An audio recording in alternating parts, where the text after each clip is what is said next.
Jika Anda pernah membayangkan sebuah tempat di mana setiap langkah kaki terasa menggema dalam keheningan, di mana kereta tiba tepat waktu seolah-olah menepati janji waktu itu sendiri, dan di mana semangkuk mie sederhana bisa membuat hati Anda tersentuh hingga hampir menitikkan air mata, mungkin yang terlintas di benak Anda adalah Jepang. Saya masih ingat saat pertama kali menginjakkan kaki di Tokyo, matahari belum benar-benar terbit.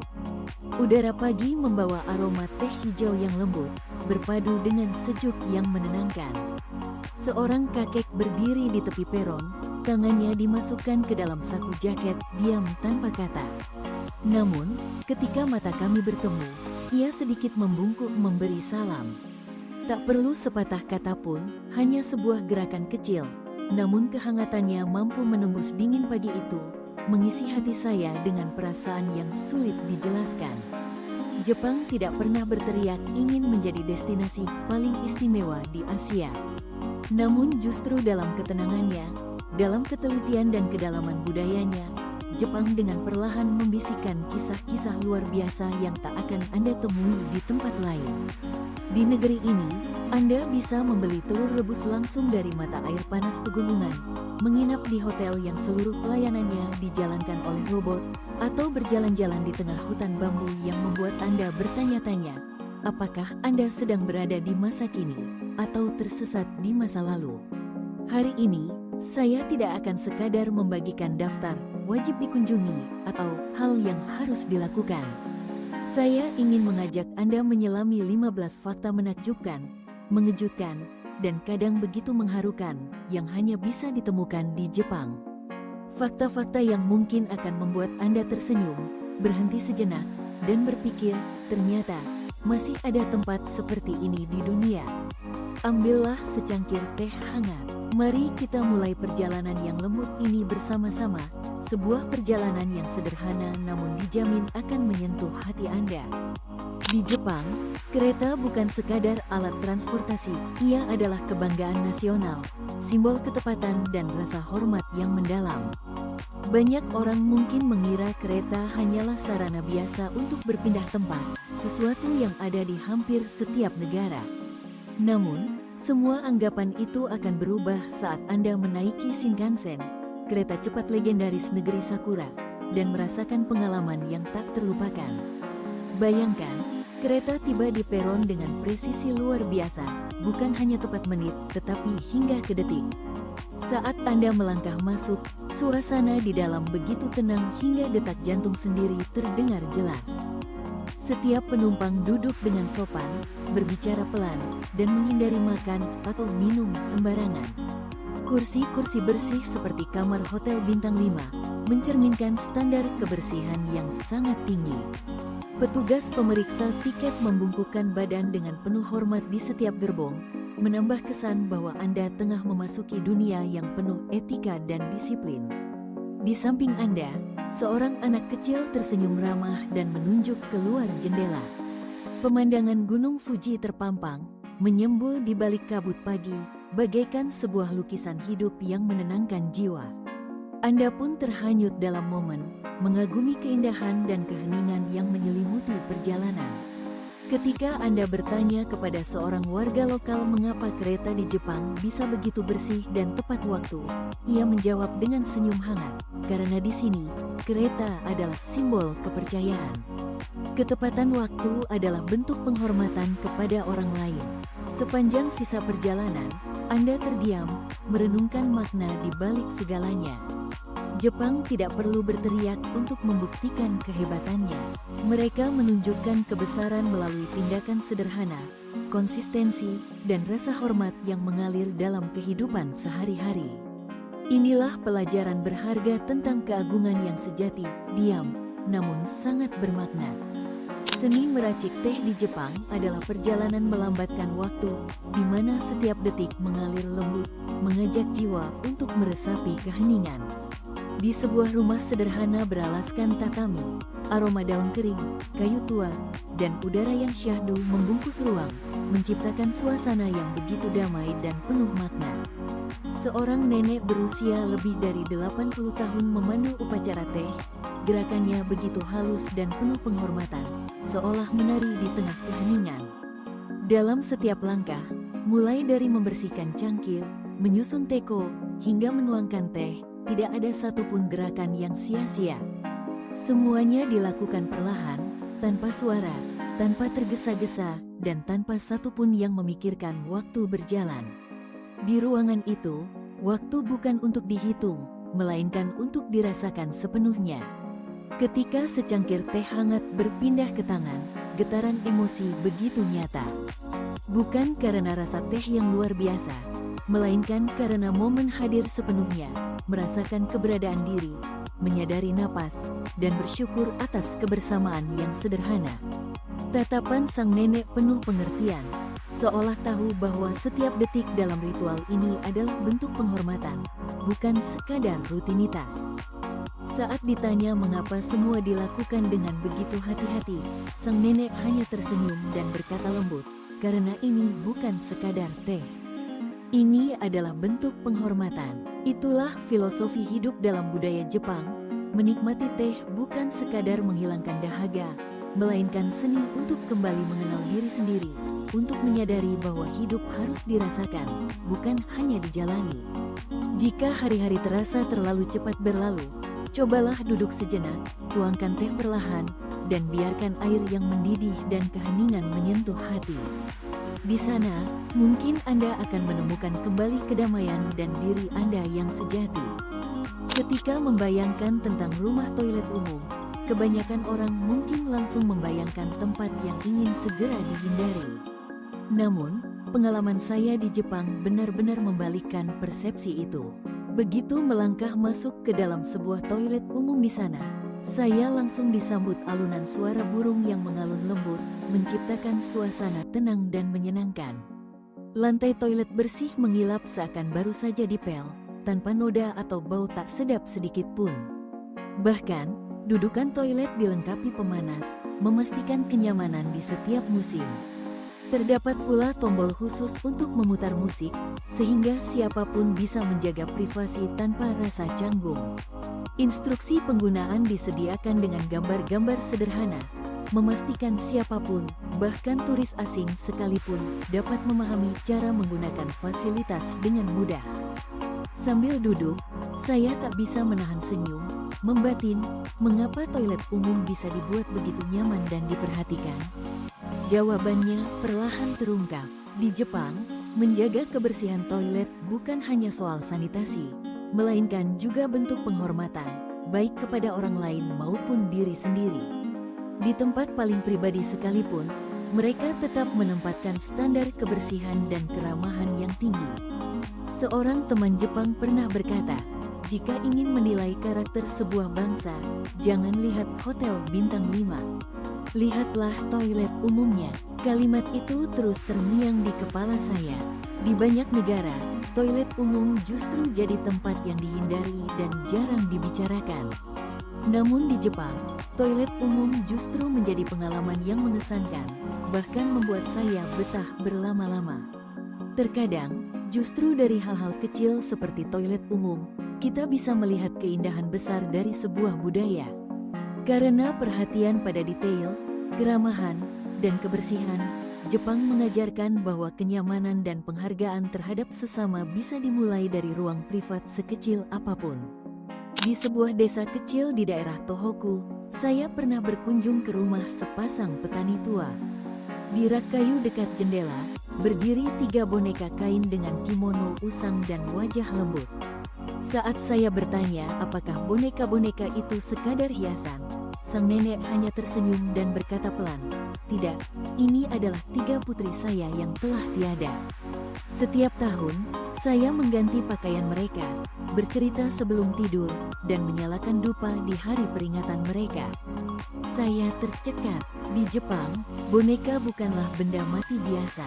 Mereka adalah kenangan hidup, tempat cinta, kerinduan, dan harapan disematkan. Ada pula festival khusus untuk mengantar boneka-boneka lama, seolah mengucapkan selamat jalan pada sahabat setia. Bahkan di beberapa kuil, terdapat altar khusus bagi boneka, tempat orang datang untuk berterima kasih, meminta maaf, atau sekadar mengucapkan selamat tinggal. Dalam cahaya sore, ketiga boneka itu tak lagi tampak seperti benda mati. Mereka seolah tiga perempuan bijak yang setia menjaga kehangatan rumah. Di Jepang, segalanya memiliki jiwa, jika kita cukup hening untuk mendengarnya. Di pegunungan Jigokudani yang berselimut salju, ada pemandangan unik dan menakjubkan. Puluhan monyet salju duduk berendam di sumber air panas, mata terpejam, seolah menikmati spa alami setelah hari yang melelahkan. Tidak ada pagar, tidak ada larangan, manusia dan monyet bersama-sama berbagi ruang dalam keharmonisan yang sunyi. Seorang ahli biologi setempat bercerita, monyet di sini tahu di mana air hangat, datang ke tempat yang tepat, tanpa merusak apapun. Warga pun tidak mengusir mereka, karena mereka percaya monyet adalah bagian dari gunung ini. Saya mengamati mereka, napas membentuk asap tipis di udara dingin. Monyet-monyet itu menggaruk kepala, menguap panjang, uap air melayang di wajah mereka, menciptakan suasana damai luar biasa. Pengalaman ini menyadarkan saya, manusia dan alam bisa hidup berdampingan jika mau saling menghormati. Di Jepang, hidup berdampingan bukan hanya slogan, melainkan cara hidup yang nyata, tercermin dari hal kecil hingga besar. Saya pun belajar, kadang bahagia itu sesederhana duduk tenang bersama makhluk lain, tanpa saling mengganggu. Di Jepang, bento bukan sekadar kotak makan siang biasa. Ia adalah perpaduan antara seni dan perasaan, tertata rapi dalam satu kotak sederhana. Saya masih ingat suatu ketika, di atas kereta lintas provinsi, seorang nenek di samping saya menyodorkan sebuah bento kecil. Saya buatnya kebanyakan, tolong makanlah, katanya lembut. Saat saya membuka kotak itu, hati saya langsung tersentuh. Di dalamnya ada telur gulung berwarna keemasan, beberapa irisan ikan panggang yang harum, sayuran dipotong seperti bunga, dan sebutir umeboshi merah muda di tengah nasi putih, seperti hati kecil yang menonjol di tengah ketenangan. Saya menikmatinya perlahan, seolah sedang membaca surat cinta yang ditulis lewat makanan.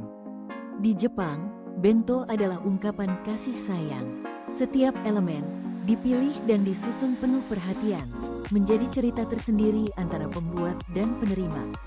Banyak orang tua rela bangun pagi demi menyiapkan bento untuk anaknya, bukan sekadar memberi makan, tapi memberikan sepotong hati setiap hari. Dalam diam, bento menyampaikan pesan cinta, rindu, bahkan amarah, semuanya tersimpan dalam satu kotak kecil. Bayangkan berdiri di bawah kemegahan Kastil Himeji, di sore hari yang ditiup angin lembut. Dinding-dindingnya putih seputih salju, atapnya melengkung seperti gelombang laut, dan rangka kayunya berdiri kokoh, tegak selama lebih dari 4 abad. Tak ada semen, tak ada baja, tak ada mesin modern. Hanya kayu, batu, dan kesabaran manusia yang diwariskan dari generasi ke generasi. Seorang pemandu tua pernah berkata, saat leluhur kami membangun kastil ini, mereka tak memikirkan uang atau ketenaran. Yang mereka pikirkan hanyalah bagaimana caranya agar tempat ini tetap berdiri ketika cucu cicit mereka dewasa. Saat tangan menyentuh balok kayu yang dingin dan kokoh, terasa jejak waktu yang menempel di permukaannya, seolah ada bisikan dari masa lalu. Tukang kayu yang tekun, penjaga malam yang waspada, dan para ibu yang mengantar anak-anak ke medan perang, semuanya masih terasa hadir di sini. Di Jepang, merawat warisan bukan sekadar nostalgia. Mereka percaya, apa yang dibuat dengan hati, tangan, dan waktu, layak terus hidup. Ketika ditanya mengapa tak membangun ulang dengan beton yang lebih kuat, sang pemandu hanya tersenyum. Jika palsu, maka itu bukan lagi kastil. Saya melangkah pergi ketika langit mulai gelap, namun hati saya diterangi satu keyakinan. Kadang, keindahan sejati adalah apa yang telah lama bertahan dan tetap berdiri sebagai janji untuk generasi mendatang. Pada suatu sore musim panas di Kanazawa, angin lembut berembus melewati sebuah rumah kayu kecil. Dari bawah atap, terdengar bunyi gemerincing bening, seolah-olah angin sendiri sedang memanggil nama seseorang. Itulah suara furin, lonceng angin khas Jepang, terbuat dari kaca, kertas, dan sepotong kayu mungil. Meski tampak sederhana, furin membawa seluruh nuansa musim panas dalam setiap bunyinya. Orang Jepang percaya, suara furin mampu menenangkan jiwa, membawa pergi kekhawatiran bersama angin, bahkan membuat panas yang menyengat terasa lebih bersahabat. Suara gemerincingnya mungkin tak keras, tetapi cukup untuk membuat siapapun berhenti sejenak dan mendengarkan, seakan musim panas sedang berbisik melalui udara. Furin juga menyimpan kenangan dan emosi, menjadi pengingat orang tercinta, alasan untuk menghela napas, atau sekadar tanda selamat datangnya musim baru. Kadang, satu suara kecil cukup untuk menenangkan hati yang gelisah. Pang dan hening menyelimuti ruangan. Tak ada percakapan, tak ada suara selain detak pelan genderang di kejauhan. Seorang aktor perlahan melangkah ke panggung, mengenakan topeng putih dan jubah panjang yang menyapu lantai. Setiap gerakannya begitu lambat, setiap jeda terasa begitu dalam, seolah-olah waktu melambat hanya untuk memberi ruang pada keheningan. Itulah Noh, seni pertunjukan klasik Jepang yang telah ada sejak abad ke-14. Dalam Noh, diam sama bermaknanya dengan suara, gerak pelan, tatapan kosong, dan tangan yang anggun menyampaikan lebih dari ribuan kata. Penonton tidak hanya menonton, tetapi juga diajak merasakan, merenung, dan menemukan makna di antara ketenangan. Seorang aktor Noh pernah berkata, kehadiran kami di panggung hanyalah cermin agar penonton menemukan emosinya sendiri. Dan benar, ketika meninggalkan teater, hati terasa hening namun penuh. Noh bukan sekadar hiburan, melainkan undangan untuk menengok ke dalam diri, memahami keindahan yang tersembunyi dalam keheningan. Musim bunga sakura di Jepang adalah saat ketika seluruh negeri seolah berhenti sejenak, hanya untuk memandang sebuah keindahan yang segera akan berlalu. Di akhir Maret, Tokyo dipenuhi warna merah muda lembut dari kelopak bunga sakura yang bermekaran di taman, tepian sungai, hingga pelataran kuil. Namun, yang paling mengesankan bukan sekadar kecantikan bunganya, melainkan cara masyarakat Jepang menikmati momen tersebut. Alih-alih sibuk mengambil ratusan foto lalu pergi, mereka menggelar tikar, duduk bersama keluarga atau teman, menikmati makanan ringan, berbincang, atau bahkan hanya diam memandangi bunga. Ada kakek nenek yang duduk sejak pagi hingga sore, mengikuti jatuhnya setiap kelopak. Tradisi ini disebut hanami, yang artinya melihat bunga, namun sejatinya adalah menikmati kefanaan keindahan, merenungi betapa singkatnya segala yang indah. Sakura mengajarkan bahwa keindahan terbesar justru karena ia sementara. Duduk di bawah pohon sakura, menyaksikan kelopak jatuh perlahan, menghadirkan perasaan haru dan damai. Dari sakura, kita belajar untuk hidup lebih lambat, lebih dalam, dan menghargai setiap momen berharga yang mungkin tak akan terulang. Di sebuah pagi yang tenang di Osaka, terdengar suara burung berkicau dari sebuah tiang lampu lalu lintas. Bukan sekadar hiasan, suara itu adalah penanda khusus bagi mereka yang tidak dapat melihat, sebuah isyarat lembut agar mereka tahu kapan waktunya menyeberang jalan dengan aman. Di samping saya, seorang nenek dengan tongkat putih tersenyum, langkahnya mantap mengikuti irama kicauan itu. Fitur sederhana ini bukanlah satu-satunya bentuk perhatian di kota ini. Di sepanjang trotoar, garis-garis timbul memandu arah bagi penyandang tunanetra. Tombol lift dibuat dengan huruf braille, dan setiap petugas siap mengulurkan tangan, membimbing dengan sabar dan penuh hormat. Semua ini tumbuh dari keyakinan bahwa peradaban sejati dimulai ketika masyarakat peduli pada yang paling lemah. Di Jepang, keramahan tidak diumumkan secara lantang, ia hadir dalam tindakan sehari-hari. Di sini, mobil-mobil dengan sabar menunggu pejalan kaki menyeberang, tanpa klakson atau amarah. Kebaikan menjadi bagian dari napas kehidupan kota, mengajarkan bahwa kekuatan sebuah masyarakat terletak pada caranya melindungi dan memuliakan setiap anggotanya. Pagi masih gelap ketika denyut kehidupan mulai berdetak di Tsukiji, pasar ikan legendaris yang menjadi jantung Tokyo sejak dini hari. Di sini, aroma laut yang asin berpadu dengan wangi kayu tua, menciptakan suasana khas yang hanya bisa ditemukan di tempat di mana hasil tangkapan segar tiba setiap pagi. Para pedagang dan pekerja bergerak dengan irama yang tenang namun tak pernah berhenti, seolah-olah mereka telah menari bersama waktu selama puluhan tahun. Setiap potongan ikan yang dihasilkan bukan sekadar pekerjaan tangan, melainkan sebuah ritual penuh penghormatan terhadap laut dan kehidupan yang diberikan. Seorang penjual tua yang telah mewarisi keahlian ini dari generasi ke generasi, mengatakan bahwa memotong ikan bukan hanya soal teknik, tapi juga tentang rasa syukur kepada laut yang telah memberi rezeki. Di Jepang, perjalanan sebuah hidangan tidak dimulai dari dapur, melainkan dari detik ikan ditarik dari laut hingga tiba di meja makan. Setiap tahapan, memilih ikan, menjaga kesegarannya, hingga mengirisnya, dikerjakan dengan sepenuh hati. Satu potong sushi sederhana, tanpa saus atau hiasan berlebihan, terasa seperti mencicipi inti dari lautan itu sendiri, murni, dalam, dan jujur. Di negeri ini, bahkan sepotong ikan pun dipercaya memiliki jiwa, dan setiap sajian adalah lambang penghormatan kepada alam semesta yang telah memberi kehidupan. Di Jepang, pendidikan bukan hanya tentang pelajaran di kelas, melainkan juga tentang membentuk karakter dan membangun rasa tanggung jawab sejak dini. Setiap pagi, anak-anak, bahkan yang masih sangat kecil, belajar berangkat ke sekolah sendiri, melewati jalanan ramai tanpa didampingi orang tua. Mereka mematuhi aturan lalu lintas dan saling memberi salam sopan kepada penjaga jalan. Sesampainya di sekolah, tak ada petugas kebersihan atau penjaga sekolah yang membenahi ruangan. Justru, para muridlah yang membersihkan kelas, mengepel lantai, membuang sampah, hingga membersihkan toilet setiap hari. Melalui kegiatan sederhana ini, anak-anak belajar menghargai hasil kerja keras dan memahami pentingnya menjaga lingkungan bersama. Seorang guru di Jepang pernah berkata, tujuan utama sekolah bukan hanya mencetak murid pintar, tetapi membentuk manusia yang bisa berpikir dan peduli terhadap sesama.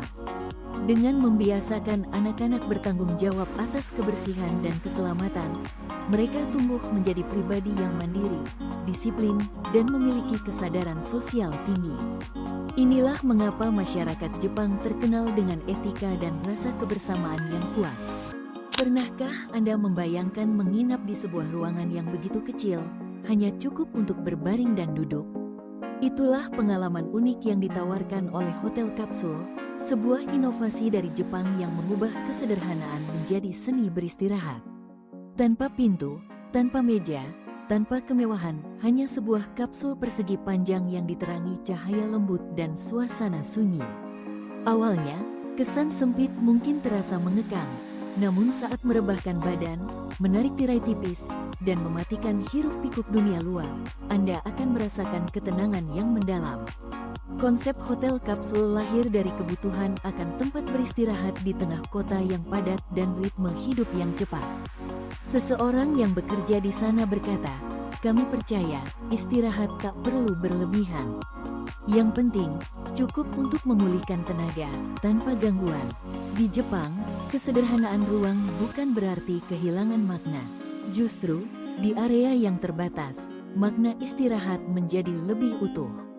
Anda tak butuh kemewahan untuk merasa pulih, Anda hanya perlu ruang yang menghargai tidur Anda. Ketika pagi tiba, Anda terbangun dengan pikiran ringan dan hati yang lebih tenang, seperti dunia berhenti sejenak, memberi kesempatan untuk bernapas lega. Hiroshima adalah saksi bisu dari sejarah yang penuh luka, namun kini menjelma menjadi taman harapan bagi dunia. Saat melangkah di bawah sinar matahari yang lembut di Taman Peringatan Perdamaian Hiroshima, suasana damai menyelimuti, seolah-olah angin membawa pesan lembut dari masa lalu.